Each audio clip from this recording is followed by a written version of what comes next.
Et justement, si vous avez déjà lu la bande dessinée Astérix, combien ont déjà lu la bande dessinée Astérix ici? Au moins une fois dans votre vie. C'est surprenant, les gens qui ne l'ont pas lu, hein? Je pensais qu'il y aurait plus de gens que ça. Mais vous vous souvenez sûrement, bien sûr, d'Astérix et d'Obélix, mais vous vous souvenez sûrement de ces soldats romains qui répétaient après une raclée de la part des Gaulois. Vous vous rappelez ce qu'ils disaient? « Engagez-vous! Rengagez-vous » qu'ils disaient. « Vous verrez du pays » qu'ils disaient. Ça vous rappelle quelque chose, ça? Pour ceux qui l'ont déjà lu? Hein, vous verrez du pays. Vous serez d'accord que de s'engager dans l'armée romaine, ça ne devait pas toujours être de tout repos, surtout lorsque tu rencontrais les Gaulois, et en particulier Astérix et surtout Obélix. Parce que là, lui, il était capable d'en assommer plusieurs dans la bande dessinée.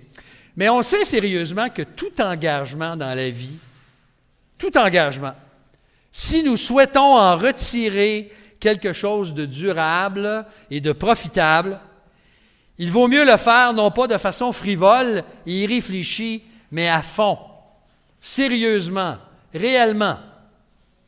J'aime répéter et j'aime me répéter à moi que lorsque je célèbre des mariages et lorsque je me suis marié, lorsque j'ai pris pour épouse Renatée, il y a aussi 46 ans, non, pas 46 ans, excusez, pas tant que ça, là, 39 ans. On va célébrer notre 40e l'an prochain. Mais je me souviens très bien d'avoir mentionné et d'avoir entendu le pasteur, et je l'ai dit souvent moi-même, qu'on ne doit pas entrer dans cet engagement du mariage d'une manière frivole et irréfléchie, mais solennellement et sérieusement devant Dieu. On vient d'assister ce matin à l'engagement, en fait, le symbole de l'engagement qu'Esdras a pris. Il a confessé publiquement sa foi en Jésus-Christ, son désir de le suivre. Et je suis convaincu que certains parmi vous, là, ce matin, vous ne lèverez pas la main. Je ne vous demanderai pas de lever la main pour signaler si vous êtes d'accord avec ça. Mais peut-être que vous trouvez ça très courageux. C'est un engagement courageux aujourd'hui, en 2022, de poser un tel geste. Peut-être même que certains nous regardent ce matin ou vont nous regarder plus tard et ils trouveraient peut-être même ça, je dirais, fanatique de poser un tel geste. Voyons donc, un homme de son âge, vénérable, poser un tel geste. Est-ce que ça vaut la peine de s'engager à suivre Jésus-Christ de façon aussi ouverte et sérieuse dans notre siècle, dans ces jours que nous connaissons? Est-ce que la foi a réellement besoin d'être démontrée d'une façon aussi visuelle, aussi publique, même je pourrais dire? Bien, Esdras a choisi, comme plusieurs d'entre nous, de croire que Jésus-Christ vaut la peine d'être suivi. Je suis convaincu que s'il a posé ce geste-là ce matin, c'est parce qu'il croit que Jésus-Christ vaut la peine d'être suivi, que la présence de Dieu vaut plus et de suivre Jésus-Christ vaut plus que tous les biens qu'il possédait à l'époque. Il a cru lui-même dans ce que Jésus-Christ a déclaré dans l'Évangile de Jean au chapitre 3, verset 16. Un des versets les plus connus de toute la Bible, là, on le voit même des fois, on le voyait un petit peu, on le voit moins souvent, mais dans les manifestations sportives, vous aviez quelqu'un qui avait une pancarte avec John 3:16, Jean 3:16. Jean 3:16 nous dit ceci, « Car Dieu a tant aimé le monde qu'il a donné son Fils unique, afin que quiconque croit en lui ne périsse pas, mais qu'il ait la vie éternelle. » Plusieurs d'entre nous, on pourrait le dire par cœur aujourd'hui, ce texte-là. Et pourtant, à la fois un des versets les plus connus de toute la Bible, c'est un résumé par excellence du message glorieux et de la grandeur de l'amour de Dieu pour nous. Quelqu'un a réécrit Jean 3:16 de la façon suivante, et je vous la présente parce que j'ai trouvé ça très bon. Le plus grand amour, Dieu. Dieu. Ensuite, le plus haut degré, a tant aimé. On ne peut pas imaginer plus haut degré que celui-là. Le plus grand bénéficiaire, le monde. La plus grande action qu'il a donnée, le plus grand cadeau, son Fils unique. La plus grande opportunité afin que quiconque, la plus grande promesse, ne périsse point. La plus grande différence, mais, le mais ici est absolument important. On continue, la plus grande différence, mais, ensuite, la plus grande certitude qu'il est, et la plus grande possession, la vie éternelle. Je me souviens encore d'un enseignement de notre bien-aimé frère Tom Carson, il y a de nombreuses années de ça. Il est décédé en 1992, un de nos pasteurs dans l'Église. Et je me souviens qu'il avait mentionné qu'en plein centre de Jean 3,16, l'enfer, et il y a une référence à l'enfer, afin que quiconque croit en lui ne périsse point, soit séparé de Dieu pour l'éternité. Eh bien, pour que ceci n'ait pas lieu, Dieu a donné son Fils. Pour que Dieu ait choisi d'aimer un monde qui le rejette, comme celui dans lequel nous vivons en ce moment, il faut un amour insondable, un amour infini, un amour même inexplicable. Et le don qu'il nous accorde est ce qu'il avait de plus précieux, son Fils unique. Et par ce don, Dieu démontre son amour infini en ce qu'il offre la solution et les réponses aux questions existentielles de l'être humain. Chaque être humain se pose ces questions. Qu'il soit jeune ou qu'il soit moins jeune, vous savez, il y a des questions que, quand vous regardez votre vie, vous êtes rendu à 40, 50, 60 ans, vous vous êtes rendu compte qu'il y a des questions que vous ne vous posiez pas lorsque vous aviez 10 ans ou 15 ans, ou même 20 ans, mais arrivé à l'âge adulte, arrivé plus tard dans la vie, quand vous êtes devenu parent, là, vous vous êtes rendu compte de certaines choses et vous avez commencé à réfléchir à certaines questions. Eh bien, combien de gens aujourd'hui se posent ces questions, comme par exemple, quelle est mon origine? Quel est le vrai sens de la vie? Quelle est mon origine? D'où est-ce que je viens? Quelle est ma destinée? Où est-ce que je m'en vais? Mais il y a non simplement ça. Quelle différence?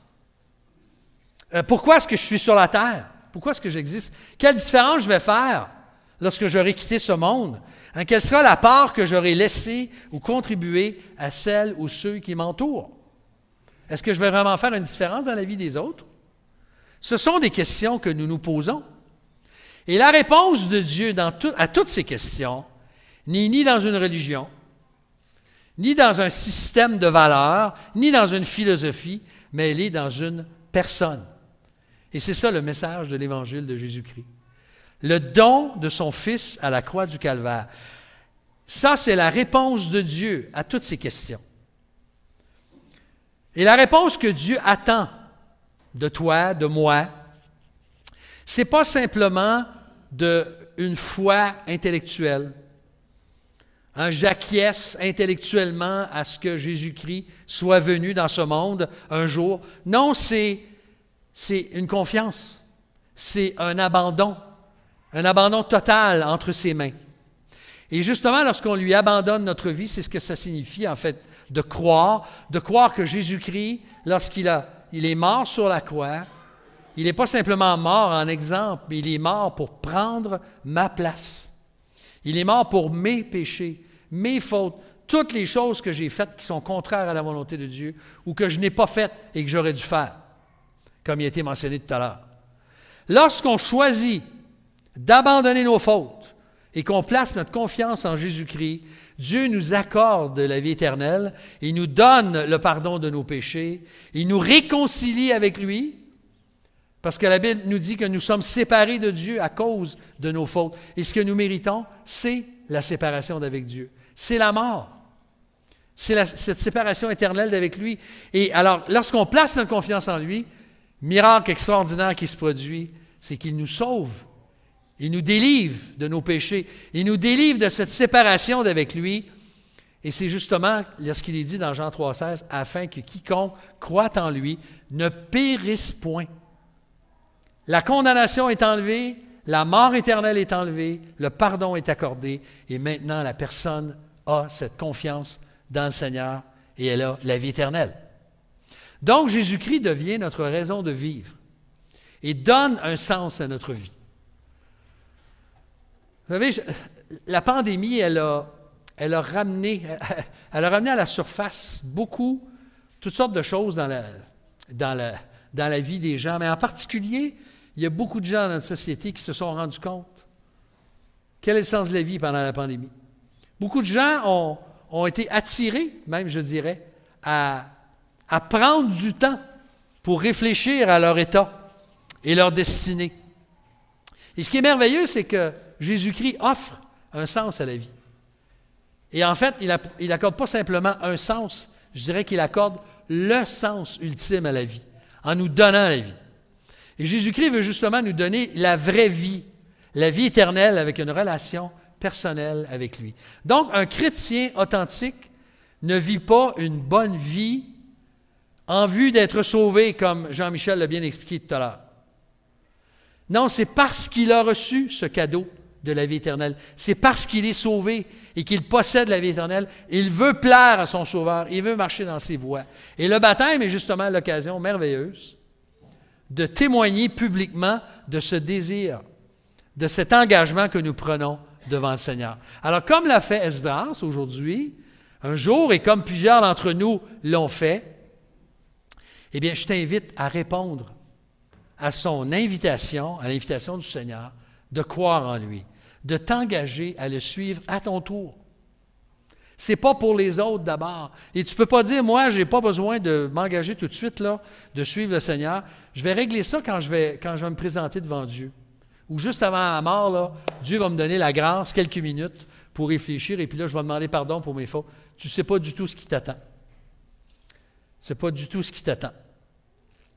Vendredi dernier, j'avais une rencontre à Montréal. J'ai pris le train et j'aurais pu embarquer avec un frère de l'église du Sentier, Alex Farley, que plusieurs d'entre nous connaissent. Il y avait du verglas vendredi matin. Alex est parti, il a pris l'autoroute 50, il a fait 3-4 trucs, frappé un poteau, s'est ramassé dans le fossé. Miracle, il n'a pas été blessé, à part un mal de tête. Mais ça, on n'a pas besoin d'avoir un accident de voiture pour avoir des maux de tête des fois, heureusement. Mais on ne sait pas ce que la vie nous réserve. Hein? On ne sait pas ce qui peut nous arriver. Et ça m'a frappé. J'arrive à la réunion, on me dit, Alex devait venir me chercher au métro. Alors je me dis, c'est vraiment incroyable, là, parce qu'il aurait pu y passer. J'arrive là, il y avait une commotion dans le groupe. Alex a eu un accident, tout ça, puis on a reçu une photo un peu plus tard. On était rassurés, mais quand même, ça nous montre qu'on ne sait pas ce qui nous attend. On ne sait jamais ce qui nous attend. Quelqu'un m'a partagé cette semaine, une sœur de l'Église, m'a partagé qu'elle avait eu un diagnostic de cancer du poumon. Alors, ça peut, n'importe quoi peut arriver n'importe quand. On ne sait pas ce qui nous attend. Mais ce qui est merveilleux de savoir, c'est que quand on connaît le Seigneur, quand on s'engage à le suivre à notre tour, quand on s'engage à suivre celui qui est né dans ce monde pour mourir, on va célébrer là, dans les prochains jours, des prochaines semaines, la naissance de Jésus-Christ. Et on se rend compte à quel point nous sommes privilégiés, lorsqu'on connaît le Seigneur, de pouvoir dire « Je connais cet enfant qui est né dans ce monde. Je le connais personnellement, j'ai une relation personnelle avec lui. Je connais celui qui est mort sur la croix pour mes péchés. Il est mort pour moi et maintenant, il nous appelle à le suivre. » Alors Jésus te lance l'appel ce matin. Il est mort pour celui qui place sa confiance en lui et qui est prêt à abandonner ses péchés, abandonner sa vie et se tourner vers lui. Alors, puis-je vous inviter, puis-je vous encourager à venir à lui si ce n'est pas encore fait? Si vous êtes venu à lui déjà depuis longtemps, je vous encourage à marcher à la lumière du geste que vous avez posé un jour lorsque vous avez été baptisé. Il y en a, pour certains d'entre nous, ça remonte à longtemps. Il y en a que c'est moins. On s'est peut-être refroidi, on s'est peut-être éloigné depuis ce temps-là. Revenons à cet engagement-là en disant, Seigneur Jésus, En fait, quand Esdras, ce qu'il a dit aujourd'hui, c'est « Seigneur, je vais être ton disciple. » Et je le démontre publiquement. Si tu l'as fait, je t'encourage à vivre à la lumière de cet engagement-là que tu as pris. Alors, on va se courber. Nous allons prier ensemble un instant et demander au Seigneur de bénir Esdras, de bénir chacun de nous et de nous accorder sa grâce. Seigneur, merci. Merci pour ce merveilleux texte de Jean 3,16. Oui, car Dieu a tant aimé le monde. Il m'a tant aimé qu'il a donné son Fils unique, afin que quiconque croit en lui ne périsse point, mais qu'il ait la vie éternelle. Seigneur, quel message! Quel message, quel évangile, la bonne nouvelle du salut, de la vie éternelle, du pardon en Jésus-Christ, d'une réconciliation avec Dieu. Seigneur, nous sommes privilégiés. Pour tous ceux d'entre nous qui te connaissons déjà depuis déjà fort longtemps, on veut te remercier pour ta grâce dans notre vie. Que non simplement tu t'es occupé de nous lorsqu'on a placé notre confiance en toi, mais tu nous as gardés depuis ce jour. Tu nous as secourus et tu nous as délivrés bien des fois de toutes sortes de maux. Seigneur, nous voulons te prier aujourd'hui pour Esdras, pour sa famille, pour tous ceux et celles qui ont manifesté le désir de te suivre, Seigneur. Je te prie que tu puisses nous rappeler ce matin notre engagement, l'appel que tu nous lances de marcher dans tes voies. Fortifie-nous, Seigneur, parle-nous et attire nos cœurs à toi. C'est notre prière aujourd'hui. Merci qu'avec Jésus-Christ, on peut repartir à zéro. On peut recommencer notre vie, comme tu l'as fait dans la vie d'Esdras et comme tu l'as fait dans la vie de plusieurs personnes. Sois béni, Seigneur, sois glorifié. Nous t'en louons et te remercions. Au nom précieux de Jésus. Amen.